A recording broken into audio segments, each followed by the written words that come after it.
It's August 9th, 2023. We're in Santa Clara, California, at the Great America Station. We're here to catch Amtrak Capital Corridor Train 524, northbound to Sacramento. The signal clears up about 15 minutes before our train arrives. Great America is one of two stations in Santa Clara, the second being the Caltrain station that's south of here. Great America serves ACE train in addition to Amtrak. ACE is a commuter service that runs during weekday rush hours from Stockton to San Jose and returns during the weekday evenings. Great America also serves the Capital Corridor. There's a limited number of services that make it all the way south to San Jose.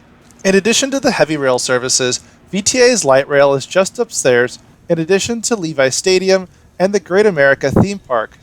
Although the station is still asleep at 6:30 a.m., the station is really popular with commuters, seeing a number of shuttle routes which serve all the local tech companies.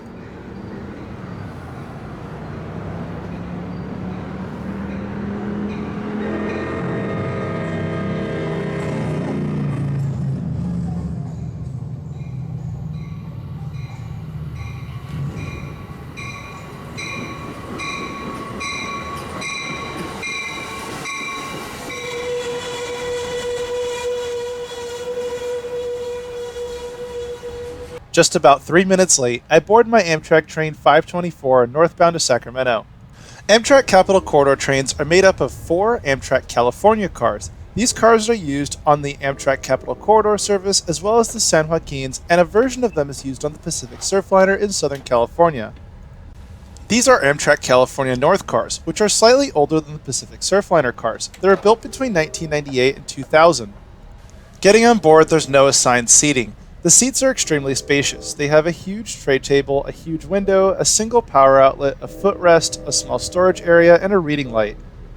Despite these being the older version of the Amtrak California cars, I do prefer these. I believe the seats are slightly more comfortable, and I do prefer the interior look.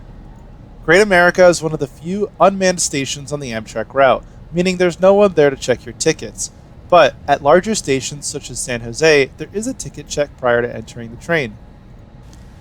As we depart Great America, we end up in this wetlands area called the Don Edwards San Francisco Bay National Wildlife Refuge. The train is running on what is essentially an artificially made land bridge straight through the South Bay of San Francisco. There's no cars in sight, which is a pretty rare sight on this journey as it's pretty heavily populated for most of the way up until Martinez.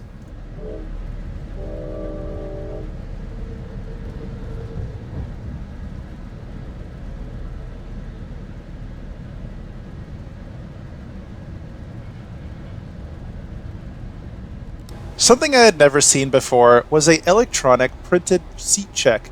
On most Amtrak trains, they just use a colored piece of paper that might or might not have the Amtrak logo on it. On this trip, the conductor scanned my ticket and a seat check was printed with a barcode based off the location on my ticket. I thought that was pretty cool. Amtrak's advancing into the 21st century.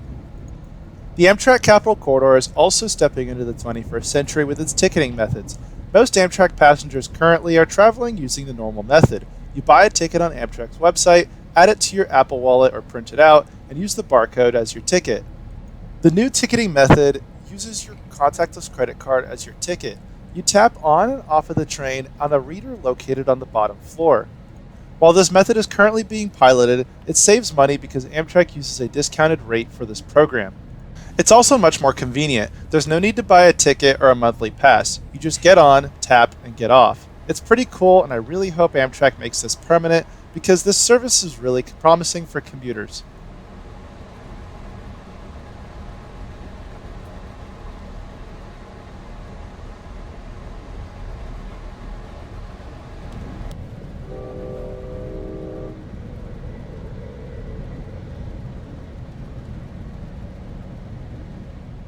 We are now off the nature reserve and rapidly approaching Newark.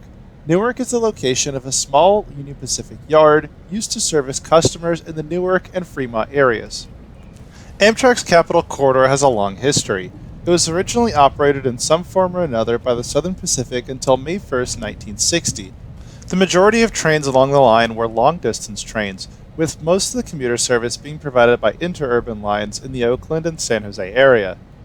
The train that most resembles the current Capital Corridor was the Oakland Lark, which provided connector service between Oakland and San Jose for long-distance passengers arriving into Oakland.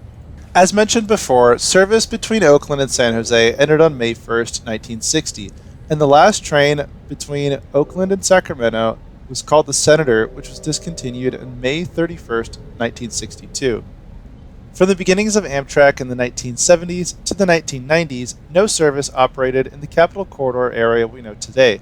The only Amtrak services in the area were the Coast Starlight, the California Zephyr, and the Amtrak San Joaquins, meaning that the only service between San Jose and Oakland was the Coast Starlight, running at inconvenient times. In the 1990s, California voters approved a bill which gave funding to Amtrak to run 3 daily round trips on what we know now as the Capital Corridor. This service was named the Capital.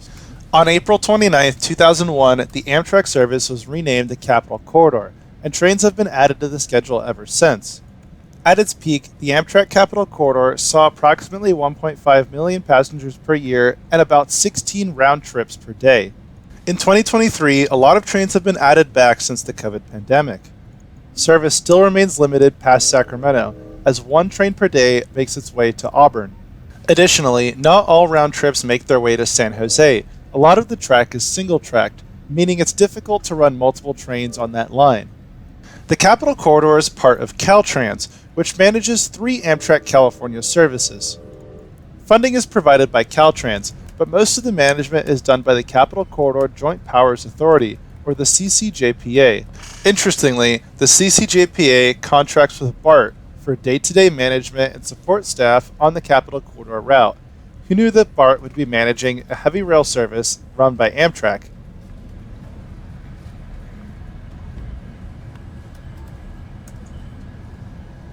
Skipping over some of the less scenic areas in Oakland, we arrive at the San Francisco Bay and the part of the journey that's the most scenic. This is the San Francisco Bay, which then opens up to the San Pablo Bay, over by Martinez.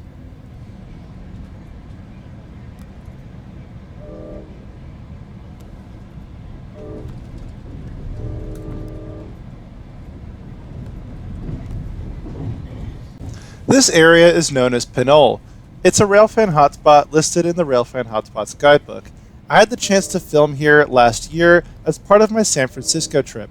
You can check out that video by clicking the link above or by checking out my description. In front of us is the Alfred Zampa Memorial Bridge, which carries Interstate 80.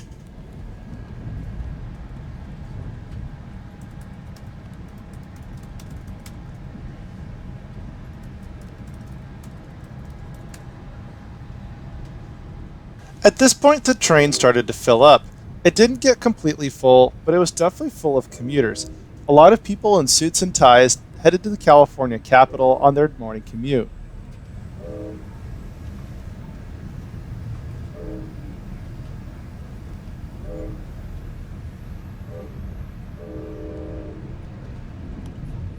Unlike the Pacific Surfliner, the Capital Corridor is still very much an active freight line. This is the CNH sugar refinery in front of us. I haven't mentioned why I'm on the Capital Corridor train today. Sacramento is known for the Sacramento Railroad Museum, which is part of the California Parks system. This museum is known as one of the top railroad museums in the country. I'm really excited to check it out, as it has one of the only remaining cab-forward locomotives. We'll get the chance to check out this museum later in the video. I recorded a lot of footage to add into this video.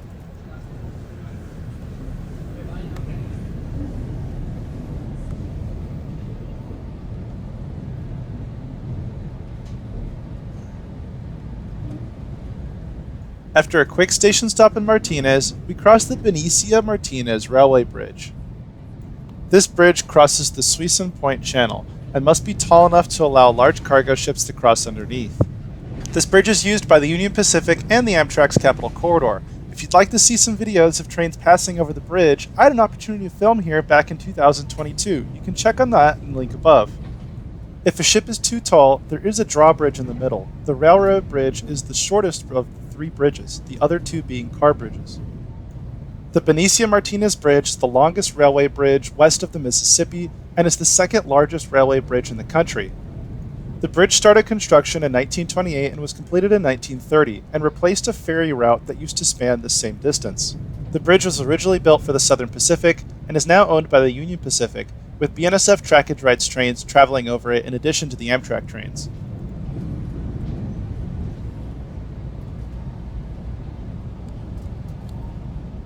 The tracks beneath the railroad are industry spurs for the Union Pacific to serve industries over in Benicia.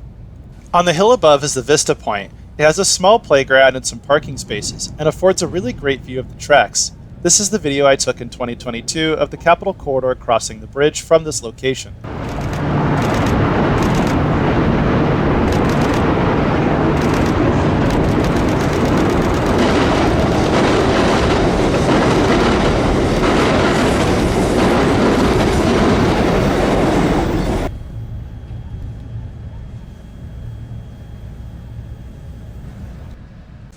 We're now past Benicia and approaching Suisun City. This is where the terrain really starts to open up.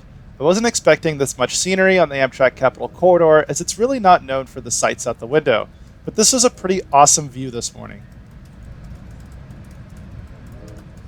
The Capital Corridor makes two stops here, one near Suisun and one near Vacalville. They have a brand new station in Vacalville that looked really nice. I've had the chance to visit this area and railfan here before. In addition to the Amtrak trains and Union Pacific trains, my main goal here was to catch the California Northern Railroad. Make sure to check out that video in the link above. We're now pulling into Davis. This station services the nearby UC Davis, so this station sees a lot of college students heading home to locations in the Bay and in Sacramento. Between Davis and Sacramento, there's a section of long bridges that cover the Davis wetlands.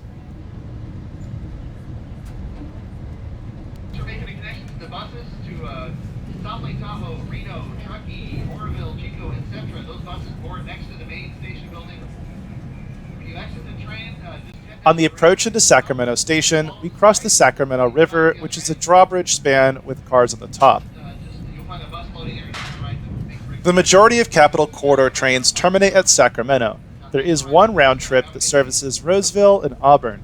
There's only one round trip a day on this route, and that train does do the full route from San Jose to Auburn.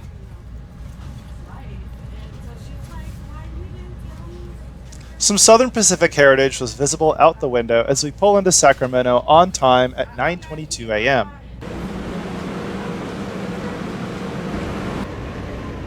Sacramento Valley Station services a number of Amtrak trains as well as Amtrak Thruway buses and the local Sacramento Transit Authority. We'll get a chance to get a better look at this station after my visit to the California State Railroad Museum. The California State Railroad Museum is located in Old Town, Sacramento, and it's just a 5-minute walk away from the train station. Let me just say that I was absolutely blown away by this museum. The quality of the displays here was absolutely insane. I learned a ton here, and I honestly stayed almost the entire day. The highlight of the museum is the only Southern Pacific cab-forward locomotive left in the United States. The museum has a really awesome exhibit showcasing a history of these locomotives, and they have this one cosmetically restored and on static display inside the museum barn.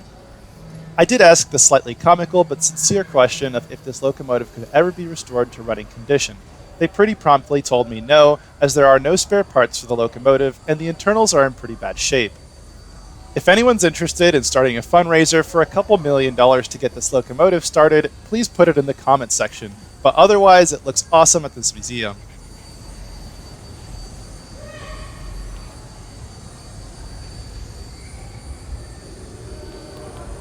Oh yeah. The cab forward is part of a later generation of locomotives that used a corkscrew to feed the fuel into the fire. Having been inside many locomotives, both steam and diesel, the visibility out this locomotive is actually really good. The engineer sits on the right on this locomotive, and all the controls are pushed forward so that the engineer can keep looking forward and operate the controls. On a normal steam locomotive, the controls would be on the firewall. The cab forward locomotive is a 4882 type locomotive, meaning it has 2 sets of 8 driving wheels.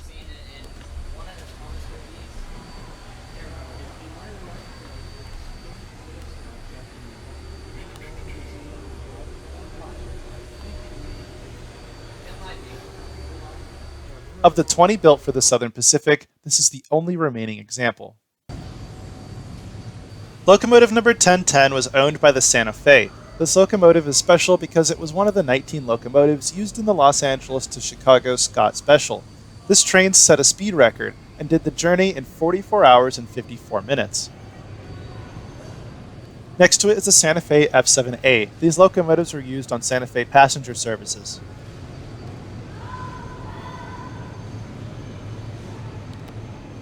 Locomotive number 18, the Dayton, was famous for its use in Western films. Behind it is an exhibit on the refrigerated cars used in California to transport produce from the Central Valley.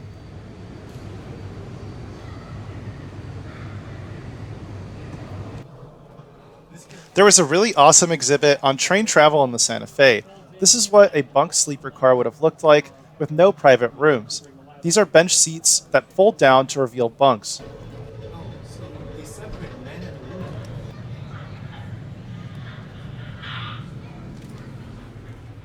From the sleeper car, you enter the dining car. Having just come off an Amtrak train with a cafe car, this definitely made me feel like I was riding in peasant class. One way the railroads would differentiate themselves is with the china used in their dining cars. They even had some china on display from Amtrak's early days. I was surprised to learn that when the California Zephyr was operated by Santa Fe, it was a couple hours faster than the current Amtrak version of the train. We've actually gotten slower over time.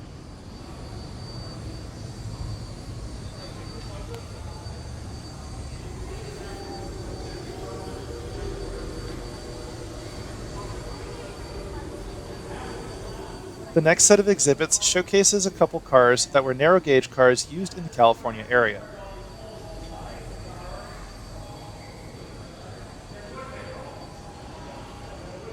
The bottom floor kept me occupied for quite a while. It's got all the standard gauge and narrow gauge equipment that the museum has. Although all the locomotives have been cosmetically repaired, the locomotives are in different stages of mechanical repair. It'd be cool to see a lot of these locomotives get restored over the next few years. This is the entrance to the museum. It goes over the history of the start of the railroads in the state of California. It also goes over the history of the Donner Pass. There's an exhibit upstairs hosted by the National Model Railroad Association, or NMRA. This exhibit showcases a couple master model railroad layouts and the history of model trains. I've been doing model trains longer than I've been rail fanning, so it's really cool to see some of these amazing layouts in person. At the end of the exhibit, they had a table showcasing what it takes to build one of these layouts, from the foam board to the finished product. I have visited literally hundreds of railroad museums. The California State Railroad Museum is definitely the best railroad museum I've ever been to. The exhibits are really well done and the locomotives are well restored.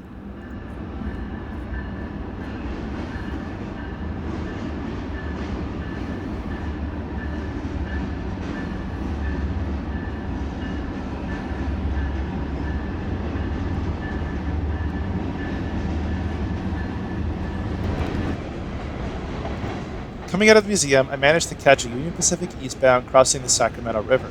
These trains originate in Richmond, California, which is in the north end of the Bay Area.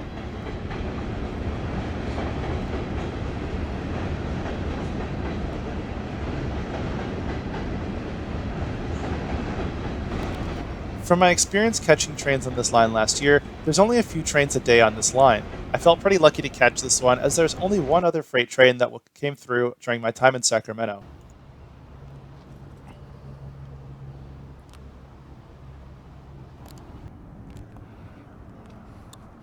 Old Town Sacramento has a few steam locomotives and cars on display outside of the museum. There's a sightseeing line that operates along the Sacramento River, but was not operating when I was there.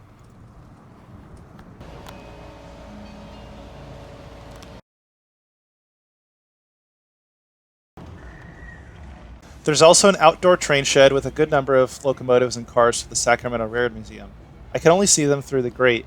There was a couple interesting ones in there, including an Amtrak F40PH. I've had the chance to visit a few other railroad museums in the state of California. If you'd like to see my tours around those places, click the link above.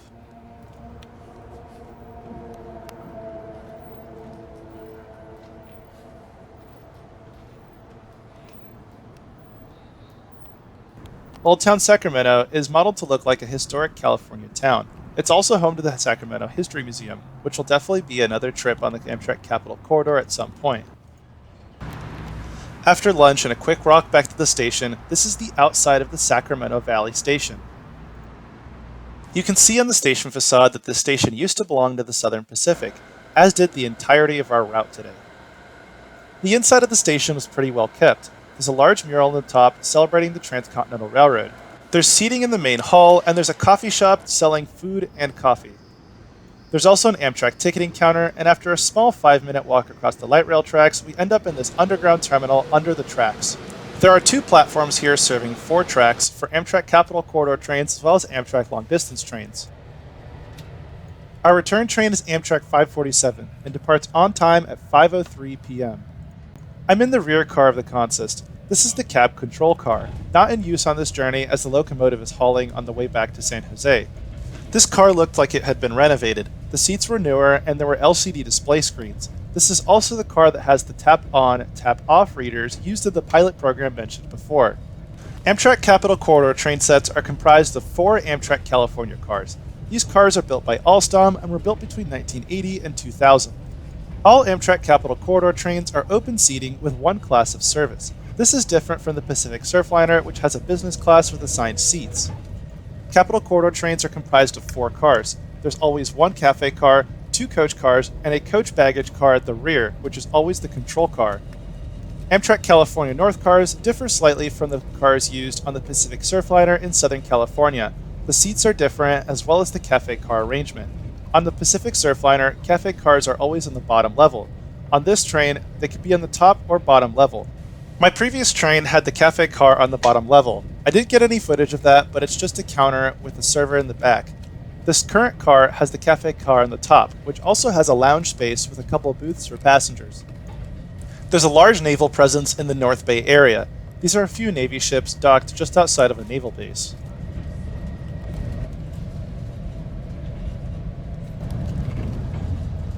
We spot a Union Pacific train switching car transporters under the Benicia Martinez Bridge. Capital Corridor trains run exclusively with Amtrak California North cars, as do the San Joaquin service. The San Joaquin's differs as there is an axle restriction on that line. Trains must run with 6 cars plus 1 locomotive. Typically, the San Joaquin service will use 5 Amtrak California cars, meaning they use 3 coach cars, 1 cafe, and 1 coach baggage car. The 6th car is usually a Comet car. These cars were used originally on the San Joaquin service, and typically the car is closed to customer use and is just used to meet the axle restriction. Sometimes, as you'll see later in this video, there's a cabbage car. These cars are converted F40PHs, which are now baggage cars, and do serve as control cabs when necessary. In 2022, I did see a San Joaquin service that was completely made up of these Comet cars, but it's likely these cars will disappear as Amtrak California has ordered Siemens Venture cars, which have been used on services such as Brightline and Via Rail. Amtrak California intends to replace the Amtrak California cars with these Siemens Venture cars on the San Joaquin service at some point. As of the recording of this video, Amtrak California has entered these cars into testing, with no word on when they'll be entered into regular passenger service. I quite like the Amtrak California cars, despite them being nearly 20 years old. They're really comfortable, and they're kept up pretty well. I found that the Amtrak California North cars are actually kept up better than the Pacific Surfliner cars. This is actually expected, as the Pacific Surfliner cars definitely see much heavier use. We're now pulling into Martinez. This is the last station that sees service from both the San Joaquins and the Capital Corridor train. I've also had the chance to film trains here. You can check out that video in the link above.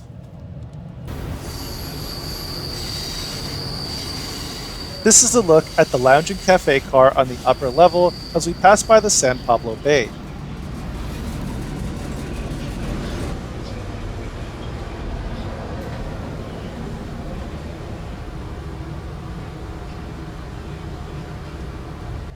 Amtrak California maintains a specific north and south menu.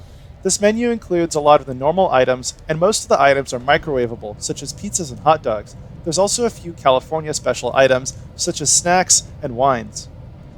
I was surprised that the prices are actually pretty reasonable for train food, and it's definitely not bad for microwave food. This is in stark contrast to trains such as the Brightline, which definitely overcharge for food on board. We're now passing by BART's Richmond Yard, where you can see a lot of legacy train sets which are soon to be retired. We're now arriving at Richmond, which has a really direct connection to BART's Orange and Red Line. This is also the start of BART's network, with a lot of trains terminating here as BART's yard is just north.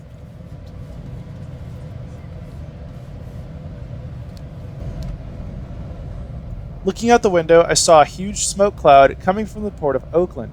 I looked online at the news and found out that there was a scrap yard that had a scrap pile that was set on fire.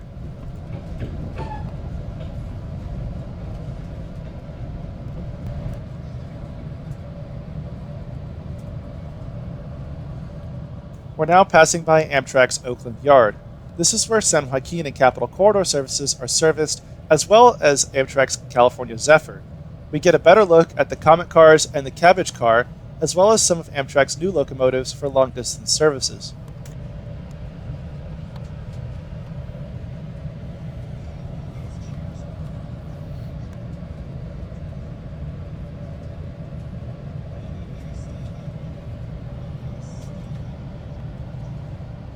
One of the few Amtrak California North -8s sits as a yard switcher in the yard.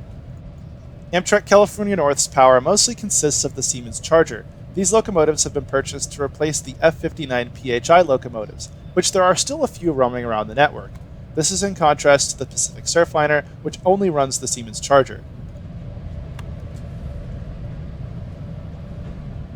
An F-59 PHI comes into view just as I get a good view of the Oakland fire at the port.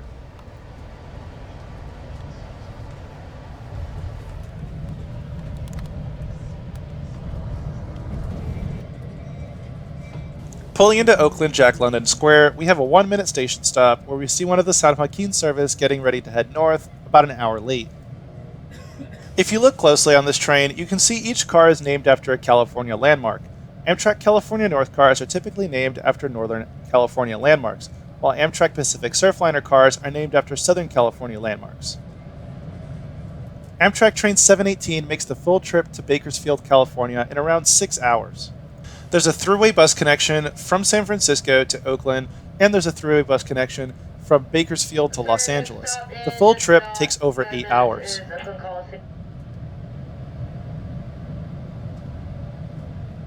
This is another one of the Cabbage car units mentioned before. It's a baggage car made from a converted F40PH.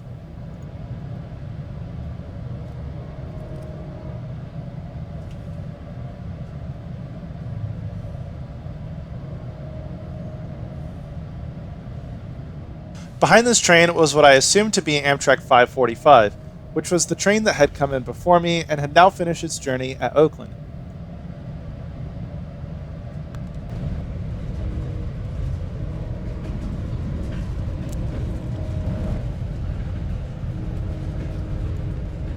Approaching the Oakland Coliseum station, we see a BART Legacy train that raced us most of the way into Fremont. These trains kept up with us pretty good, despite making more station stops. BART Legacy trains were retired from the system on September 10, 2023, and now run only as needed, with a full retirement ceremony coming sometime in 2024.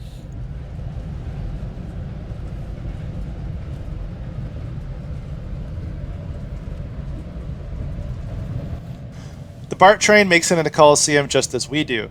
Coliseum provides access to the Oakland Coliseum, which used to be the home of the Oakland Raiders, now the Las Vegas Raiders, and is the current home of the Oakland A's. As the sun starts to set, we pass the same wetlands that we crossed at the beginning of our trip. The train stayed relatively busy. It was not as busy as my trip on the Pacific Surfliner, but the train was busiest between Sacramento and Martinez. There's a lot of people who clearly use this to commute to the capital. This is a good time to talk about my closing thoughts on the trip and the ticket prices. The ticket came out to $36 each way in coach class. Remember, there is no business class on this train. From Great America to Sacramento, the full distance of the train was 2 hours and 51 minutes. Both trains were relatively on time, arriving within 5 minutes of their scheduled departure and arrival times.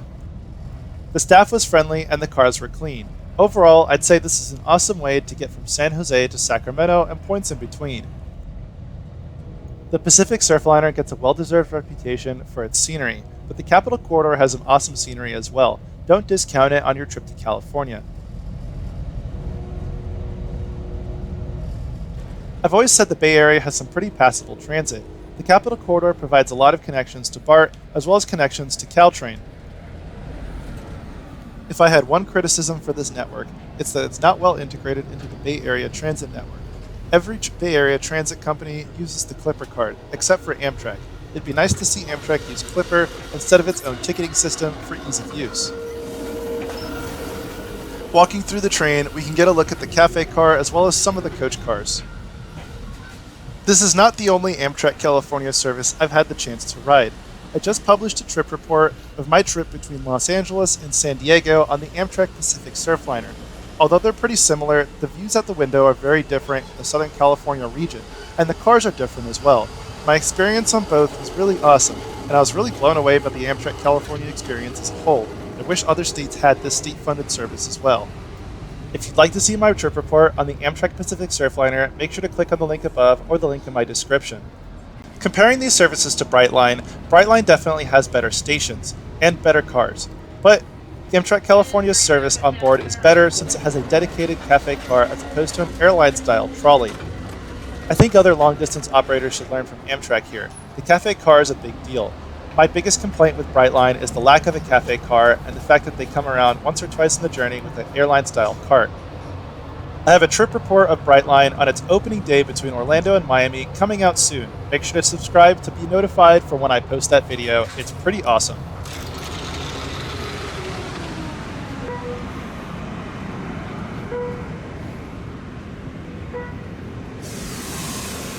Getting off the train, notice the chirping noise made by the speakers on the outside of the car. These speakers serve two purposes. The chirping noise is for those who are visually impaired to allow them to find the doors. These speakers are also used to make station platform announcements at crowded stations so that passengers can more quickly find the door that they need to board the train on. My train arrived at Great America Station on time at 7:49 p.m.